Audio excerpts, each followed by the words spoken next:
ഒരുപാട് ആളുകൾ ശക്തമായ സിഹ്ർ കാരണം, ആഭിചാരക്രിയ, കൂടോത്രം കാരണം അങ്ങേയറ്റം വളരെയധികം പ്രയാസം അനുഭവിച്ചു കൊണ്ടിരിക്കുന്ന ചില ഘട്ടങ്ങളിലൂടെ കടന്നു പോകുന്നവരുണ്ട്. ഇത്തരുണത്തിൽ നാം മനസ്സിലാക്കേണ്ട ചില പ്രധാനപ്പെട്ട വിഷയങ്ങളാണ്. ദഹ്മൂഷ് ഇഫ്രീത്ത് എന്ന ജിന്ന് വന്ന് ഒരു വലിയ മഹാൻ്റെ മുമ്പിൽ സിഹ്ർ ബാധിച്ചാൽ ഇത്രയും ലക്ഷണങ്ങൾ ഉണ്ടാകുമെന്ന് പറഞ്ഞു പരിചയപ്പെടുത്തുകയുണ്ടായി. ആ ലക്ഷണങ്ങളാണ് നമ്മൾ ഇവിടെ വിശദീകരിക്കുന്നത്. ഈ വീഡിയോയിലൂടെ നിങ്ങൾ ഈ ലക്ഷണങ്ങളൊക്കെ മനസ്സിലാക്കുമ്പോൾ എനിക്ക് സിഹ്റാണ് എന്ന് ധരിച്ചു പോവുകയോ എല്ലാം സിഹ്ർ മൂലം സംഭവിക്കുന്നതാണെന്ന് മനസ്സിലാക്കുകയോ ചെയ്യരുത്. എല്ലാം സിഹ്റായിക്കൊള്ളണമെന്നില്ല. നിങ്ങൾക്ക് സംഭവിക്കുന്ന പരീക്ഷണങ്ങളും പ്രയാസങ്ങളൊക്കെ സിഹ്ർ കാരണമായിട്ട് സംഭവിച്ചത് തന്നെ ആയിക്കൊള്ളണമെന്നുമില്ല. ആരെങ്കിലും പറഞ്ഞു എന്നുള്ളതിൻ്റെ പേരിലും അത് സിഹ്റായിക്കൊള്ളണമെന്നില്ല.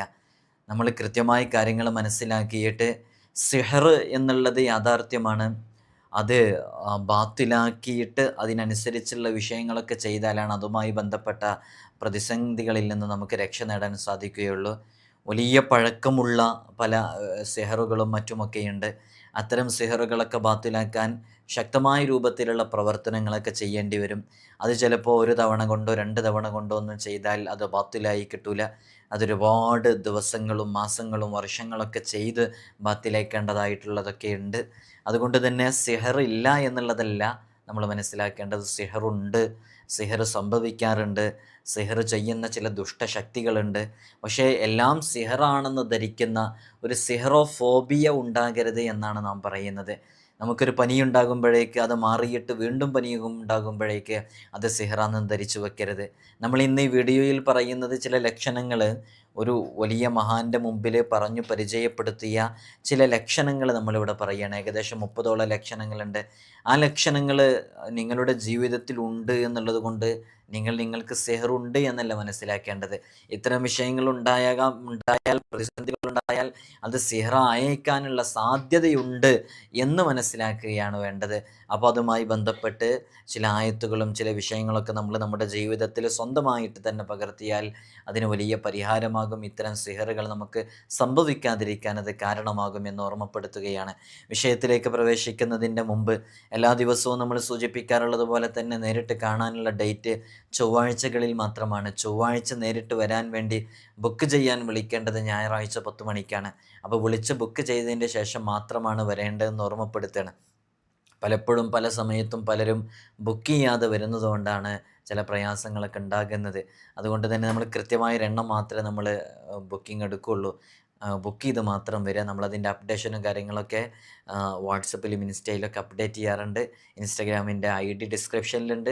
നിങ്ങൾക്ക് അവിടെ ക്ലിക്ക് ചെയ്ത് നോക്കിയാൽ കാര്യങ്ങളുടെ ഡീറ്റെയിൽസൊക്കെ അവിടെ നിന്ന് മനസ്സിലാക്കാൻ സാധിക്കും. ഇൻഷാ അല്ലാഹ് നമുക്ക് വിഷയത്തിലേക്ക് പ്രവേശിക്കാം. ഒരുപാട് ആളുകൾ ദുആ കൊണ്ട് വസിയത്ത് ചെയ്തിട്ടുണ്ട്. എല്ലാവരുടെയും എല്ലാ പ്രയാസങ്ങളിൽ നിന്നും അള്ളാഹു സലാമത്ത് നൽകി അനുഗ്രഹിക്കുമാറാകട്ടെ. ഒരു ദിവസം ആ വലിയ മഹാൻ്റെ മുമ്പിൽ ദഹ്മൂഷ് എന്ന് പറയുന്ന ഇഫ്രീത്ത് പ്രത്യക്ഷപ്പെട്ടിട്ട് ഒരു വലിയ റിയാളയൊക്കെ ചെയ്തതിൻ്റെ ശേഷമാണ് അവർക്ക് മുമ്പിൽ പ്രത്യക്ഷപ്പെടുന്നത്. അങ്ങനെ ആ മഹാന് അവരോട് സിഹർ സംഭവിച്ചവരെക്കുറിച്ച്, സിഹർ ബാധിച്ചവരെക്കുറിച്ച് ചോദിക്കുന്നുണ്ട്. അപ്പം അങ്ങനെ ചോദിക്കുമ്പോൾ 30 ഇനം രൂപത്തിൽ, 30 രൂപങ്ങളിൽ അല്ലെങ്കിൽ 30 അടയാളങ്ങളായിട്ട് അത് വിശദീകരിക്കുന്നുണ്ട്.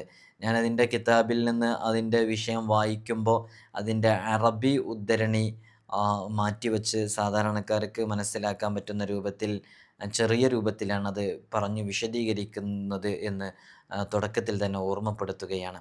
അപ്പോൾ ഫസഅൽതുഹു അൻ അലാമത്തിൽ മസ്ഹൂർ ഫഖാലലി, അങ്ങനെ ഞാൻ സിഹർ ചെയ്യപ്പെട്ടയാളിനെക്കുറിച്ച്, സിഹർ ബാധിച്ചയാളിനെക്കുറിച്ച് ഉണ്ടാകുന്ന ചില ലക്ഷണങ്ങൾ, അവരിൽ സംജാതമായേക്കാവുന്ന ചില അടയാളങ്ങളെക്കുറിച്ച് വിശദീകരിക്കപ്പെടുകയാണ് അവിടെ. എന്താണ് അവിടെ നിന്ന് പറയുന്നത്? ഏകദേശം ഒരു 30 തരത്തിൽ, 30 ഇനങ്ങളിൽ അത് സംഭവിക്കാറുണ്ട്, ബാധിക്കാറുണ്ട്.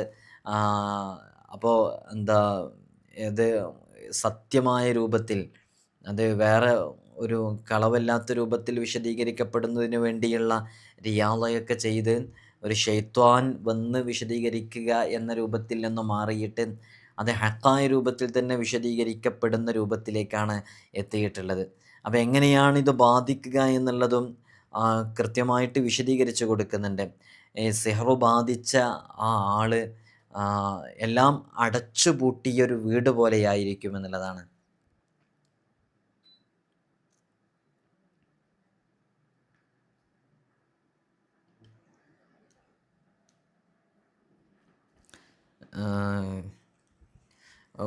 ബാബ് അടക്കപ്പെട്ട വീട് പോലെയായിരിക്കും, അടച്ചുപൂട്ടപ്പെട്ട വീട് പോലെയായിരിക്കും. തുറക്കാതെ അതിനുള്ളിലുള്ളതൊന്നും പുറത്തു വരില്ല. ഒരു മുള്ള് അല്ലെങ്കിൽ എന്തെങ്കിലും ഒന്ന് ശരീരത്തിൽ കയറിക്കഴിഞ്ഞാൽ അതെടുത്തു മാറ്റാതെ വേദന മാറില്ലല്ലോ. അതേപോലെ തന്നെ സിഹറുമായി ബന്ധപ്പെട്ട വിഷയങ്ങൾ അത് ബാത്തിലാക്കിയാലാണ് അതിൻ്റെ പൂർണ്ണമായൊരു ശമനം നമുക്ക് ലഭിക്കുകയുള്ളൂ. അപ്പോൾ നമ്മൾ നമ്മുടെ ജീവിതത്തിലെ കച്ചവടവുമായി ബന്ധപ്പെട്ട്, രോഗങ്ങളുമായി ബന്ധപ്പെട്ട്, നമ്മുടെ കുടുംബ വിഷയത്തിലുള്ള കുടുംബജീവിതത്തിലുള്ള തകർച്ചയുമായി ബന്ധപ്പെട്ട് ഒരാൾ മറ്റൊരാളെ പരസ്പരം അങ്ങോട്ടും ഇങ്ങോട്ടും വെറുക്കുന്ന രൂപത്തിലേക്ക് എത്തുന്നത്, ഒരിക്കലും ഒരു കാരണവുമില്ലാതെ കപ്പിൾസ്, ഭാര്യ ഭർത്താക്കന്മാർ തമ്മിൽ ഇന്നലെ വരെ ഇഷ്ടമുണ്ടായിരുന്നവർ തമ്മിൽ പരസ്പരം അങ്ങോട്ടും ഇങ്ങോട്ടും ദേഷ്യത്തിലും വാശിയിലുമായിട്ട് കഴിഞ്ഞുകൂടുന്നവർ, ഇങ്ങനെയുള്ള ചില സംഭവങ്ങളൊക്കെ സിഹറുമായി ബന്ധപ്പെട്ട് സംഭവിച്ചേക്കാം. അപ്പോൾ നമ്മളത് കൃത്യമായി മനസ്സിലാക്കണം എന്ന് ഓർമ്മപ്പെടുത്തുകയാണ്. അതിൽ ഒന്നാമത്തേതായിട്ട് പറഞ്ഞു കൊടുക്കുന്നത്, ഭാര്യയെ ജീവനായിരുന്ന ഭർത്താവ് അവളെ കണ്ടാൽ തൻ്റെ കുടലും ഓക്കാനിക്കാൻ തുടങ്ങും. ആ രൂപത്തിലേക്ക് വെറുത്തു പോകുന്ന സാഹചര്യം ഉണ്ടാകും. പരസ്പരം ഇഷ്ടപ്പെട്ട് ജീവിച്ചിരുന്നവർ തമ്മിൽ അങ്ങോട്ടും ഇങ്ങോട്ടും വളരെ വെറുപ്പോടുകൂടെ ഉണ്ടായിരിക്കുക എന്നുള്ളതാണ് അതിൽ ഒന്നാമത്തേതായിട്ട് പറയുന്നത്.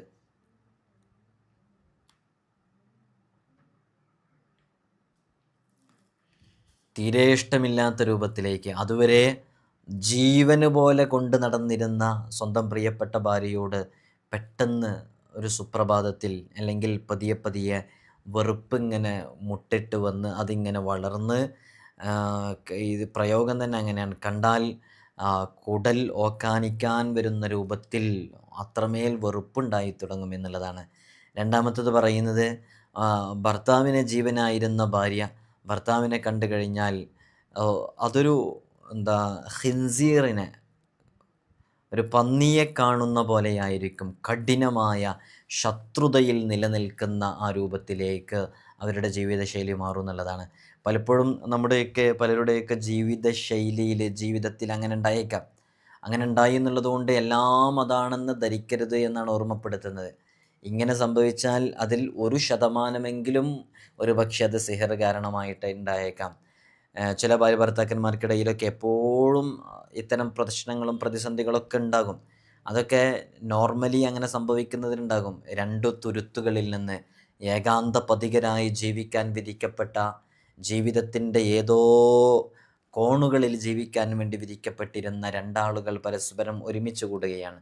ഒരുമിച്ച് കൂടുമ്പോൾ ആ 2 പേരുടെയും വ്യക്തിത്വം വേറെയാണ്, 2 പേരുടെയും സ്വഭാവ രീതി വേറെയാണ്, 2 പേരും ജീവിച്ചിരുന്ന സാഹചര്യങ്ങൾ വ്യത്യസ്തമാണ്. അപ്പോൾ അതിൽ നിന്ന് അവർ 2 പേരും ഒരുമിച്ച് ജീവിക്കുമ്പോൾ ഇറ്റ്സ് എ നോർമൽ, ഒരു നോർമലാണ് അവർ തമ്മിൽ ഇടയ്ക്കിടയ്ക്ക് പ്രശ്നങ്ങളും പ്രതിസന്ധികളും ഉണ്ടായിരിക്കുക എന്നുള്ളത്.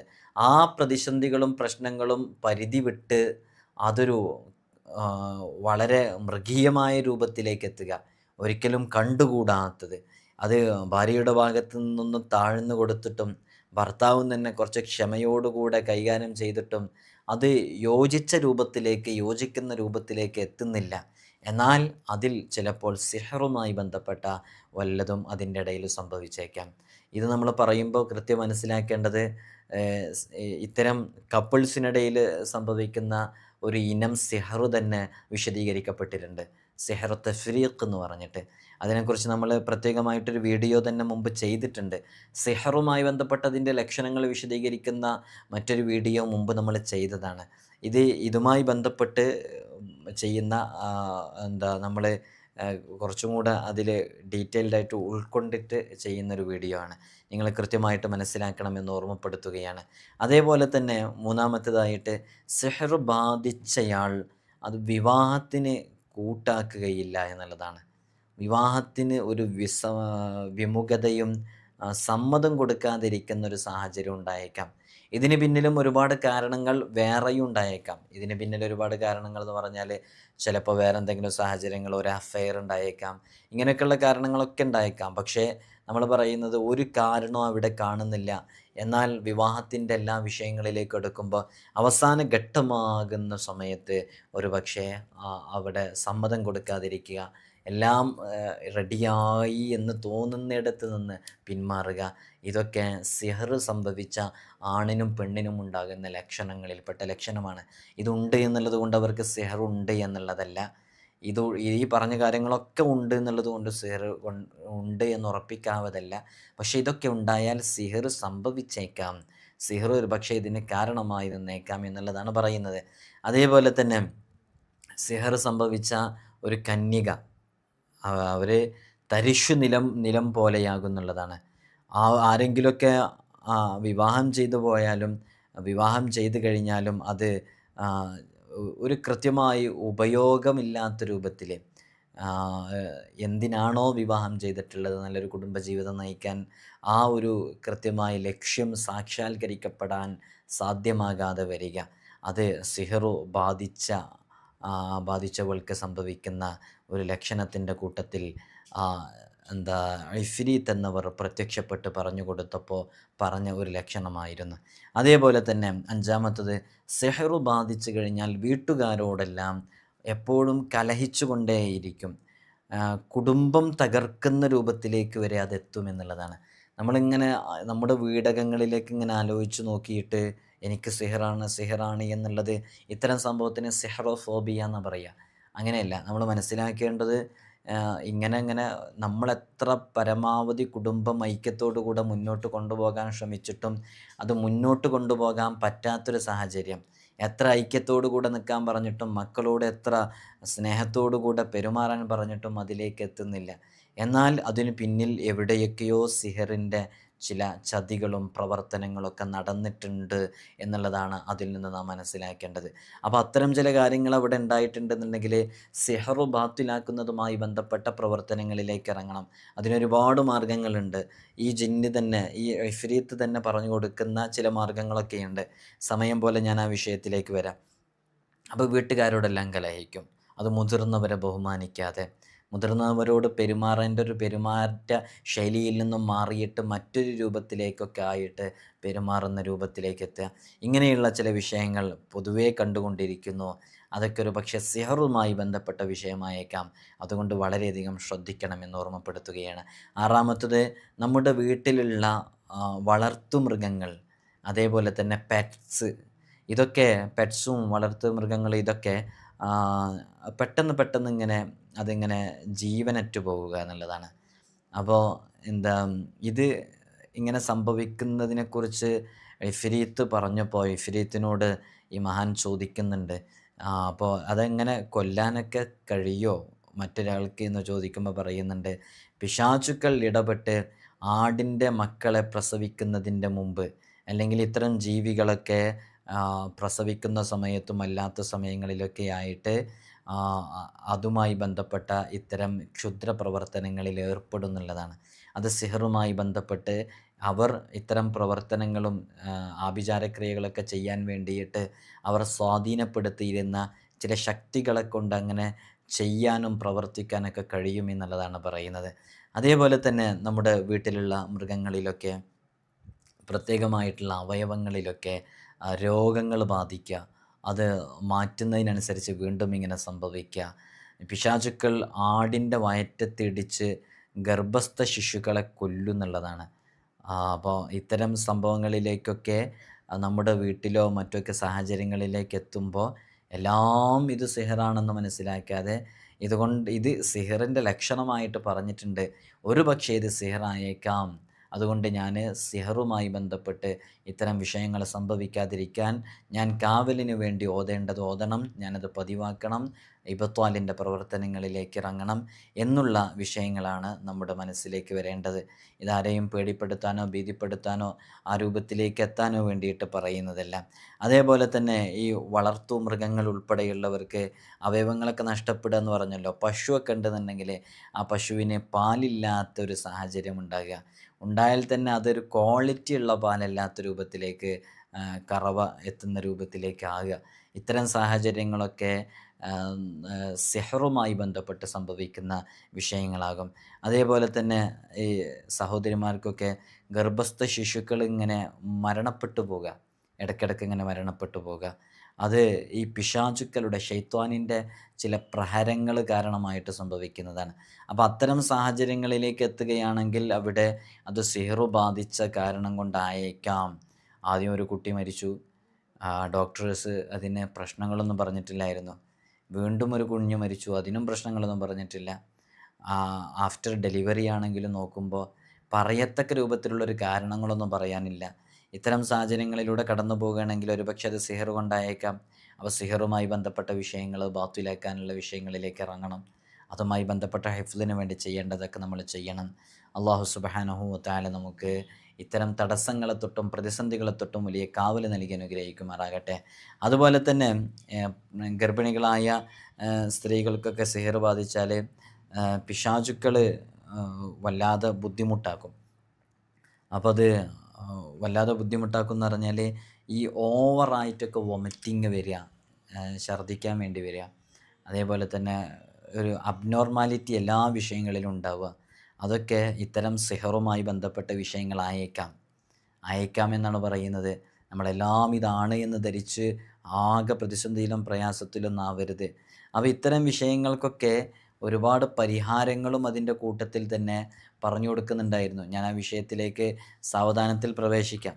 അപ്പോൾ സിഹറുമായി ബന്ധപ്പെട്ടുള്ള ചില ക്ഷുദ്ര പ്രവർത്തനങ്ങളൊക്കെ ചെയ്യുന്ന എത്രയോ ആളുകളുണ്ട്. അത്തരം പ്രവർത്തനങ്ങളിലേക്കൊന്നും നമ്മളാരും പ്രവേശിക്കരുത്. അത് വൻ പാപമാണ്. അത് ചെയ്യുന്നവർ ദുനിയാവിലും ആഖിറത്തിലും അനുഭവിച്ചു കൊണ്ടേയിരിക്കും. അവർക്ക് ദുനിയാവിൽ ഒരുപാട് അനുഗ്രഹങ്ങളൊന്നും ആസ്വദിക്കാൻ കഴിയില്ല. അവരനുഭവിക്കുന്നതൊക്കെ നശ്വരമാണ്. അത് കുറേ കാലം നീണ്ടു നിൽക്കില്ല. അതൊക്കെ പെട്ടെന്ന് എന്താകും, അതൊക്കെ തകർന്നു പോകും. സിഹർ ബാധിച്ച ഒരു ഭർത്താവ് ഭാര്യയെ ഇടപെടാനൊന്നും കഴിയാത്ത രൂപത്തിലായിരിക്കും അവർ പിന്തിരിഞ്ഞ് കിടക്കുന്ന രൂപത്തിലേക്കായിരിക്കും ഉണ്ടാവുക.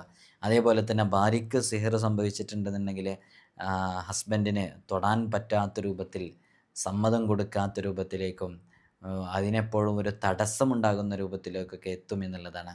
അതേപോലെ തന്നെ അവർ തമ്മിൽ പരസ്പരം അങ്ങോട്ടും ഇങ്ങോട്ടും സ്നേഹത്തോടു കൂടെ ഒരുമിച്ച് പരസ്പരം സംസാരിച്ചും സന്തോഷത്തോടു കൂടെ ഇരിക്കാനുള്ള സമയം കിട്ടാതെയാകുന്നുള്ളതാണ്. അങ്ങനെ സമയം കിട്ടാതാകും. ഒരേ സമയത്ത് ഒരുമിച്ചിരിക്കാനുള്ള സമയം തീരെ ലഭിക്കാത്തൊരു സാഹചര്യത്തിലേക്ക് എത്തും. അങ്ങനെ ഒരുമിച്ചിരിക്കുകയാണെങ്കിൽ തന്നെ എപ്പോഴും അവർ തമ്മിൽ പരസ്പരം അങ്ങോട്ടും ഇങ്ങോട്ടും പൊട്ടലും ചീറ്റലും ഒക്കെ ആയിരിക്കും എപ്പോഴും ഉണ്ടാവുക. നല്ല രൂപത്തിലേക്ക് അവർക്ക് ഉണ്ടാകാൻ കഴിയില്ല. ഒരു പുരുഷനെ സംബന്ധിച്ചിടത്തോളം അവന് ഇത്തരം തടസ്സങ്ങൾ വരികയാണെങ്കിൽ അവൻ്റെ ഇത്തരം ആരോഗ്യങ്ങളൊക്കെ നശിച്ചുകൊണ്ടിരിക്കും. കുടുംബജീവിതത്തിന് പറ്റുന്ന രൂപത്തിലേക്ക് അവൻ്റെ ആരോഗ്യം ഉണ്ടാവില്ല. ആ രൂപത്തിലേക്കൊക്കെ പരീക്ഷിക്കപ്പെടുമെന്നുള്ളതാണ്. സഹോദരിമാരെ സംബന്ധിച്ചിടത്തോളം അവർ സ്റ്റൊമക്കുമായി ബന്ധപ്പെട്ട, വയറുമായി ബന്ധപ്പെട്ട രോഗങ്ങൾ ഇങ്ങനെ ഒന്നിന് പിറകെ ഒന്നൊന്നായിട്ട് ഇങ്ങനെ വന്നുകൊണ്ടിരിക്കും. സിഹർ സംഭവിച്ചിട്ടുണ്ടെന്നുണ്ടെങ്കിൽ വയറുമായി ബന്ധപ്പെട്ട രോഗങ്ങൾ ഇങ്ങനെ പെട്ടെന്ന് ഇങ്ങനെ വരിക, അതൊന്ന് മാറുമ്പോഴേക്ക് അങ്ങനെ വരിക. ഒരു സിസ്റ്റ് എങ്ങാനും ഓവറിയിൽ വന്നിട്ടുണ്ടെങ്കിൽ അത് മാറ്റുമ്പോഴേക്ക് വീണ്ടും വരിക, വയറുമായി ബന്ധപ്പെട്ട രോഗങ്ങളൊക്കെ വരിക. ഇതൊക്കെ ഇത്തരം വിഷയങ്ങളുമായി ബന്ധപ്പെട്ടതാണ്. അതേപോലെ തന്നെ ഹസ്ബൻഡിനെപ്പോഴും വൈഫിനെ നോക്കുന്ന സമയത്ത് ഒരു വിരൂപമായിട്ട് തോന്നുക, അങ്ങനെ ഫീൽ ചെയ്യുക, എന്നെ കാണാൻ കൊള്ളില്ല എന്നുള്ളത് അവൾക്ക് തന്നെ തോന്നുക. ഇതൊക്കെ യഥാർത്ഥത്തിൽ ഇത്തരം ക്ഷുദ്ര പ്രവർത്തനങ്ങളുടെ ഭാഗമായിട്ട് അവരുടെ മനസ്സിലേക്ക് ശൈത്വാനിൻ്റെ ദുർബോധനം കാരണത്താൽ വരുന്നതാണ്. അതുകൊണ്ട് തന്നെ വളരെയധികം ശ്രദ്ധിക്കേണ്ട വിഷയമാണ്. ഇടയ്ക്കിടയ്ക്ക് പിണങ്ങി പോകുക എന്നുള്ളത്. യഥാർത്ഥത്തിൽ ഈ കുടുംബജീവിതത്തിൽ ഇണക്കവും പിണക്കവും ഉണ്ടാകുമ്പോഴാണ് ആ കുടുംബജീവിതം മനോഹരമാകുന്നത്. സുഖദുഃഖ സമ്മിശ്രമായ ജീവിതമാകുമ്പോഴാണ്. പലപ്പോഴും നമ്മളൊരു ഉദാഹരണം പറയാറുണ്ട്. ഈ രാത്രിയും പകലും ഒക്കെ മാറി മാറി വരുന്നത് കൊണ്ടാണ് രാത്രി നമുക്ക് ആസ്വദിക്കാൻ പറ്റുന്നത്. നിങ്ങളൊന്ന് നോക്കൂ, ഈ രാത്രി മാത്രമാണെന്നുള്ളത് സങ്കല്പിക്കുക. രാത്രി മാത്രമാണെന്നൊന്ന് ഇമാജിൻ ചെയ്ത് നോക്കൂ. രാത്രി മാത്രമാണെന്നുണ്ടെങ്കിൽ രാത്രി നമുക്ക് ആസ്വദിക്കാൻ കഴിയില്ല. പകൽ മാത്രമാണെന്നുണ്ടെങ്കിലോ പകൽ നമുക്ക് ആസ്വദിക്കാൻ കഴിയില്ല. ഇതൊരു രാത്രി വരുന്നുണ്ട്, ഒരു പകലും വരുന്നുണ്ട്, പകൽ കഴിഞ്ഞ് പിന്നീട് രാത്രി വരുന്നുണ്ട്. ഇതിങ്ങനെ മാറി മാറി വരുന്നത് കൊണ്ടാണ് പകലുണ്ടായതുകൊണ്ടാണ് രാത്രിയുടെ സൗരഭ്യവും ആ മനോഹാരിതയും നമുക്ക് ആസ്വദിക്കാൻ കഴിയുന്നത്. എല്ലാം പകലാണെങ്കിൽ നമുക്ക് ആസ്വദിക്കാൻ കഴിയില്ല. അതേപോലെ തന്നെയാണ് കുടുംബജീവിതത്തിൽ ഇടയ്ക്കിടയ്ക്ക് ചെറിയ പിണക്കങ്ങളൊക്കെ നല്ല ഇണക്കത്തിനും ആ ബന്ധം നല്ല കെട്ടായി മാറാനും ഈ പിണക്കങ്ങൾ സഹായകമാകുമെന്നുള്ളതാണ്. അത് പലപ്പോഴും അനുഭവിച്ചറിഞ്ഞവരായിരിക്കും നിങ്ങളൊക്കെ. പരസ്പരം അങ്ങോട്ടും ഇങ്ങോട്ടും പിണങ്ങി നിൽക്കുന്നവർ ഒരു ഒരു 2-3 മണിക്കൂറൊക്കെ പിണങ്ങി നിന്നിട്ട് പിന്നീട് അങ്ങോട്ട് ഇണങ്ങാൻ വേണ്ടിയിട്ട് മിണ്ടാൻ വേണ്ടി ചെല്ലുമ്പോഴുള്ള ഒരു ഒരു ഒരു ഫീൽ അത് പ്രത്യേകം എടുത്ത് പറയേണ്ടത് തന്നെയാണ്. അപ്പോൾ അതേപോലെ ഈ ഇണക്കം പിണക്കമൊക്കെ അത് സ്വാഭാവികമാണ്. പക്ഷേ ആ സ്വാഭാവികതയിൽ നിന്നും വിട്ട് അതൊരു വലിയ വിഷയത്തിലേക്കായി മാറുന്നു. പരസ്പരം അങ്ങോട്ടും ഇങ്ങോട്ടും ആക്രമിക്കുന്നു, പ്രഹരമേൽപ്പിക്കുന്നു. അതൊരു 3 ദിവസത്തിനേക്കാളും അപ്പുറത്തേക്ക് പിണങ്ങി നിൽക്കുന്നു. വർഷങ്ങളായി പിണങ്ങി നിൽക്കുന്നു. ത്വലാഖിൻ്റെ വക്കിലെത്തിയ കുടുംബങ്ങൾ വരെയുണ്ട്. എത്ര എത്ര കേസുകളാണെന്നറിയണോ കുടുംബ കോടതികളിൽ കെട്ടിക്കിടക്കുന്നത്? എല്ലാം വിവാഹമോചനത്തിൻ്റെ പേരിൽ വന്ന കേസുകളാണ്. അത്തരം കേസുകളിലേക്കൊക്കെ എത്തിയിട്ട് പരസ്പരം ഭാര്യയുടെ കുറ്റം ഭർത്താവ് പറയുന്നു, ഭർത്താവിൻ്റെ കുറ്റം ഭാര്യ പറയുന്നു, അങ്ങോട്ടും ഇങ്ങോട്ടും പറഞ്ഞ് വളരെയധികം മോശപ്പെട്ട രൂപത്തിലേക്ക് എത്തുമ്പോൾ തീർച്ചയായും അവരുടെ കുടുംബത്തിൽ ഇത്തരം ചില സംഭവങ്ങൾ സംഭവിക്കാനുള്ള സാധ്യതയുണ്ടെന്നാണ് പറയുന്നത്. നമ്മൾ കൃത്യമായിട്ട് മനസ്സിലാക്കണമെന്ന് ഓർമ്മപ്പെടുത്തുകയാണ്. അതേപോലെ തന്നെ ഹബീബായ സ്വല്ലല്ലാഹു അലൈഹി വസല്ലം തങ്ങൾക്ക് വരെ സിഹർ സംഭവിച്ചിട്ടുണ്ട് എന്ന് ഹദീസിൻ്റെ ഗ്രന്ഥങ്ങളിൽ നമുക്ക് മനസ്സിലാക്കാൻ പറ്റും. ആ സിഹറുമായി ബന്ധപ്പെട്ട വിഷയം പറയാൻ വേണ്ടിയിട്ടാണ്, അതുമായി ബന്ധപ്പെട്ട വിഷയങ്ങൾ പ്രതിപാദിക്കുന്ന സൂറത്താണ് സൂറത്തുൽ ഫലഖ് ഉൾപ്പെടെയുള്ള സൂറത്തുകൾ. ലബീദ് ബിനുൽ ആസം എന്ന് പറയുന്ന ജൂതനായിരുന്നു മുത്തുനബി സ്വല്ലല്ലാഹു അലൈഹി വസല്ലം തങ്ങൾക്ക് സിഹർ ചെയ്തത്. ഹബീബായ തങ്ങളുടെ സിഹർ ബാത്തിലാക്കിയ രൂപങ്ങളൊക്കെ കൃത്യമായി നമ്മൾ തന്നെ മുമ്പ് ഒരു വീഡിയോയിൽ വിശദീകരിച്ചതാണ്. അപ്പോൾ കുടുംബകലഹം ഇടയ്ക്കിടയ്ക്ക് ഉണ്ടാകുക, അത് നമുക്ക് നിയന്ത്രിക്കാൻ പറ്റാത്ത രൂപത്തിലേക്ക് എത്തുക, ഇതൊക്കെ സിഹറുമായി ബന്ധപ്പെട്ട തടസ്സങ്ങളായേക്കാം. ഈ സിഹിർ സംഭവിച്ച ആളുകളാണെന്നുണ്ടെങ്കിൽ അവർക്ക് കാരണങ്ങളില്ലാത്ത രോഗങ്ങൾ ഉണ്ടാകും എന്നുള്ളതാണ്. ഈ കാരണങ്ങളൊക്കെ ഈ ഷെയ്ത്വാൻ എന്ന് പറയുന്ന വിഭാഗം, ഷെയ്ത്വാനീയത്തിൻ്റെ ഭാഗത്ത് നിന്ന് വരുന്ന ചില പ്രഹരങ്ങൾ കാരണമായിട്ട് മാറാ രോഗികളായി തീരാൻ വരെ കാരണമാകും എന്നുള്ളതാണ്. അപ്പോൾ എവിടെ നോക്കിയാലും നമുക്കൊരു ഒരു ഒരു ഒരു അതിൻ്റെ കാരണം എന്താണെന്ന് മനസ്സിലാകുന്നില്ല. അവിടെയും ഇവിടെയൊക്കെ ശരീരത്തിൻ്റെ അവിടെ ഇവിടെയൊക്കെ വേദന ഉണ്ടാവുക. നമ്മൾ ഹോസ്പിറ്റലിൽ പോയി ചെക്ക് ചെയ്യുമ്പോൾ ഒരു ചെക്കിങ്ങിലും രോഗത്തിൻ്റെ കാരണവുമായി ബന്ധപ്പെട്ട ഒന്നുമില്ല എന്ന് പറയുക. ഇതൊക്കെ ഇത്തരം പ്രശ്നങ്ങൾ ഉണ്ടാകുന്നതുകൊണ്ടാണ്. അതേപോലെ തന്നെ ജനങ്ങൾക്കിടയിലൊക്കെ തീരെ വാല്യൂ ഇല്ലാണ്ടിരിക്കുക, നിന്ദിനായി മാറുക, ആരും പരിഗണിക്കാതിരിക്കുക. ഇതൊക്കെ ഇത്തരം സിഹറുമായി ബന്ധപ്പെട്ട വിഷയങ്ങൾ ഉണ്ടാകുന്ന നമുക്ക് പെട്ടെന്ന് ജോലി നഷ്ടപ്പെടുക. നല്ല ജോലി ഉണ്ടായിരുന്നു, നമുക്കൊരുപാട് കാലം നിൽക്കാനുള്ള അവസരങ്ങളൊക്കെ ഉണ്ടായിരുന്നു. അങ്ങനെ അവസരങ്ങളും സാഹചര്യങ്ങളൊക്കെ ഉണ്ടായിട്ട് അതിൽ നിൽക്കാതെ പെട്ടെന്ന് ജോലി നഷ്ടപ്പെടുക, നമ്മുടെ സ്ഥാനങ്ങൾ നഷ്ടപ്പെടുക, നമ്മുടെ പൊസിഷൻ നഷ്ടപ്പെടുക, ആളുകളൊക്കെ നമ്മോട് അകന്ന് നിൽക്കുക. ഇതൊക്കെ സിഹറുമായി ബന്ധപ്പെട്ട പ്രശ്നങ്ങളാണ്. നമുക്ക് സാമ്പത്തികമായിട്ട് നന്നായി നമ്മൾ സാമ്പത്തികമായിട്ട് അനുഭവിച്ചുകൊണ്ടിരിക്കുക, ഒരു നിലക്കും ഒരു ചില്ലി കാശിന് വകയില്ലാത്ത രൂപത്തിലേക്ക് വരെ എത്തുക. എന്നാൽ നമുക്ക് നല്ലൊരു സാമ്പത്തിക ശേഷി ഉണ്ടായിരുന്നൊരു സമയം ഉണ്ടായിരുന്നു. പെട്ടെന്ന് അതെങ്ങനെ പോയി എന്ന് ചോദിച്ചാൽ ചിന്തിക്കാൻ കഴിയുന്നില്ല. ചിലപ്പോൾ ചതികളിലൂടെ വഞ്ചനകളിലൂടെ ഒക്കെ നഷ്ടപ്പെട്ടു പോയതായേക്കാം, അങ്ങനെ സംഭവിക്കാം. അതേപോലെ തന്നെ ഈ നല്ല സ്നേഹത്തോടു കൂടെ കഴിഞ്ഞിരുന്ന ഹസ്ബൻഡിന് അവരുടെ ഭാര്യയേക്കാളും കൂടുതൽ പ്രായമുള്ള സ്ത്രീകളുമായിട്ടൊക്കെ ഒരു പരസ്ത്രീ ബന്ധമുണ്ടായിരിക്കുക എന്നുള്ളത്, ഇതൊക്കെ ഇത്തരം ഷെയ്ത്വാനീയത്തിൻ്റെ ഭാഗത്ത് നിന്ന് വരുന്ന ചില ക്ഷുദ്ര പ്രവർത്തനങ്ങൾ കാരണമായിട്ട് സംഭവിക്കുന്നതാണ്. അത് കാരണമായിട്ട് ഇവർ തമ്മിൽ തെറ്റിപ്പിരിയുക, ഭാര്യ ഭർത്താക്കന്മാർ തമ്മിൽ. അതായത് പരസ്ത്രീ ബന്ധത്തിൻ്റെ പേരിലോ പരപുരുഷ ബന്ധത്തിൻ്റെ പേരിലോ മറ്റുള്ള അന്യപുരുഷന്മാരുടെ ബന്ധത്തിൻ്റെ പേരിൽ ഭാര്യയോടോ അന്യ സ്ത്രീയുടെ ബന്ധത്തിൻ്റെ പേരിൽ ഭർത്താവിനോടോ ശണ്ട കൂടിയിട്ട് പരസ്പരം അങ്ങോട്ടും ഇങ്ങോട്ടും തെറ്റിപ്പിരിയുക, അത് സിഹറുമായി ബന്ധപ്പെട്ടുള്ള വിഷയമാണ്. പിന്നെ അതേപോലെ തന്നെ ഭർത്താവ് അവൈലബിൾ ആകാതിരിക്കുക, നാട്ടിൽ ഉണ്ടാകുന്ന സമയത്ത് തന്നെ നമുക്ക് വേണ്ടി ക്വാളിറ്റി ടൈം സ്പെൻഡ് ചെയ്യാൻ കഴിയാതിരിക്കുക, സമയം ചെലവഴിക്കപ്പെടാതിരിക്കുക, അത് ഒരു തരം സിഹറുമായി ബന്ധപ്പെട്ടൊരു തടസ്സമാണ്. അത് യഥാർത്ഥത്തിൽ ഒരുമിച്ച് രാത്രി വളരെ ലേറ്റായിട്ട് വരുന്നു, രാവിലെ നമ്മൾ ഭക്ഷണം പാചകം ചെയ്യുന്ന പ്രവർത്തനങ്ങളിലേക്കൊക്കെ നേരത്തെ എഴുന്നേൽക്കേണ്ടി വരുന്നു. പക്ഷെ അവർ നേരം വൈകി എഴുന്നേൽക്കുന്നു. പിന്നെ ഒരു ഉച്ച കഴിഞ്ഞ് വൈകുന്നേരം ആകുമ്പോഴേക്ക് വീണ്ടും പോകുന്നു. ഇങ്ങനെ ഒരു റൊട്ടീനാണ് അവരുടെ ജീവിതത്തിലുള്ളത്. അപ്പോൾ ഇത് ഇത്തരം തടസ്സങ്ങൾ കാരണമായിട്ട് സംഭവിക്കുകയാണ്. അല്ലെങ്കിൽ അവർ വിദേശത്തൊക്കെ പോയിട്ട് തീരെ കോണ്ടാക്റ്റ് ഇല്ലാതിരിക്കുക. എപ്പോഴും അഥവാ കോണ്ടാക്റ്റ് ചെയ്യണമെന്നുണ്ടെങ്കിൽ ഇവർ ഫോൺ വിളിച്ചാൽ അങ്ങോട്ടും ഇങ്ങോട്ടും സംസാരിക്കുമ്പോൾ സ്നേഹത്തോടു കൂടെ സംസാരിക്കാൻ പറ്റുന്നില്ല. പരസ്പരം അങ്ങോട്ടും ഇങ്ങോട്ടും തെറി പറയുന്നു. പരസ്പരം അങ്ങോട്ടും ഇങ്ങോട്ടും വിദ്വേഷങ്ങൾ, അവിടുത്തെ കുറ്റങ്ങളും ഇവിടുത്തെ കുറ്റങ്ങളും പറഞ്ഞുകൊണ്ടിരിക്കുന്നു. ഇതിന് മാത്രമാണ് സമയമെന്നുണ്ടെങ്കിൽ അത് വളരെയധികം പ്രയാസം സംഭവിക്കുന്ന രൂപത്തിലേക്ക് എത്തുമെന്നുള്ളതാണ്. അതേപോലെ തന്നെ ഈ നേരത്തെ നമ്മൾ പറഞ്ഞതുമായി ബന്ധപ്പെട്ട വിഷയം തന്നെയാണ്. നമുക്ക് നമ്മുടെ സ്വത്വബോധത്തെക്കുറിച്ച് നമ്മുടെ സ്വയം നമുക്ക് ഞാൻ കൊള്ളില്ല, എന്നെൻ്റെ പാർട്ട്ണർക്ക് പറ്റില്ല, എനിക്ക് യോജിച്ച ആളല്ല, ഞാൻ യോജിച്ച ആളല്ല അവർക്ക് എന്നുള്ളൊരു തോന്നലിടയ്ക്ക് ഉണ്ടായിരിക്കുക എന്നുള്ളതാണ്. ഇത്തരം വിഷയങ്ങളൊക്കെ സിഹറുമായി ബന്ധപ്പെട്ട വിഷയങ്ങളാണെന്ന് ഇത്തരം 30ഓളം വിഷയങ്ങൾ എണ്ണിയിട്ടാണ് അൽഫരീദ് ദഹ്മുഷ് എന്നവർ പറഞ്ഞു കൊടുക്കുന്നത്. അപ്പോൾ ഇതിങ്ങനെ പറഞ്ഞു കൊടുത്തപ്പോൾ ഇതൊക്കെ സിഹറിൻ്റെ ഫലങ്ങൾ കാരണമായിട്ടാണ് ഇത് സംഭവിക്കുന്നത് എന്ന് പറഞ്ഞപ്പോൾ അതിനെന്താണ് മറുമരുന്നെന്ന് ചോദിച്ചപ്പോൾ അത് ബാത്തിലാക്കണം, അത് ബാത്തിലാക്കാത്തവന് ബാത്തിലാക്കാൻ വേണ്ടിയിട്ടുള്ള അമൽ പറയുന്നുണ്ട്. ഭാര്യയ്ക്ക് ഭർത്താവിനെ കണ്ടുകൂടായെങ്കിൽ, ഭർത്താവിന് ഭാര്യയെ കണ്ടുകൂടായില്ലെങ്കിൽ അതിന് ഇന്നത് ചെയ്താൽ മതി എന്ന് പറഞ്ഞിട്ട് അതിന് പരിഹാരം പറഞ്ഞു കൊടുക്കുന്നുണ്ട്. വിവാഹം ചെയ്യാൻ വിസമ്മതം കാണിക്കുന്നവർ, ഒരിക്കലും നടക്കാൻ കഴിയാത്തവർ ഇത്തരം വിഷയങ്ങൾക്കുള്ള പരിഹാരങ്ങളൊക്കെ പറഞ്ഞു കൊടുക്കുന്നുണ്ട്. അതൊക്കെ വളരെ മുജറബായ ചില അമലുകളൊക്കെ അതിൻ്റെ കൂട്ടത്തിലുണ്ട്. അപ്പോൾ ഇത്തരം തടസ്സങ്ങളാണ് പറഞ്ഞിട്ടുള്ളത്. ഇത് പറഞ്ഞു എന്നുള്ളത് കൊണ്ടോ ഇത് കേട്ടു എന്നുള്ളത് കൊണ്ടോ എല്ലാം സിഹറാണെന്ന് ധരിക്കരുത് എന്ന് നമ്മൾ എപ്പോഴും ഓർമ്മപ്പെടുത്താറുള്ളതാണ്. അങ്ങനെ ഒരു സിഹറോഫോബിയ നമുക്കുണ്ടാകരുത്. പലരും പല സ്ഥലങ്ങളിലൊക്കെ പോയിട്ട് ചൂഷണം ചെയ്യപ്പെടുന്നുണ്ട്.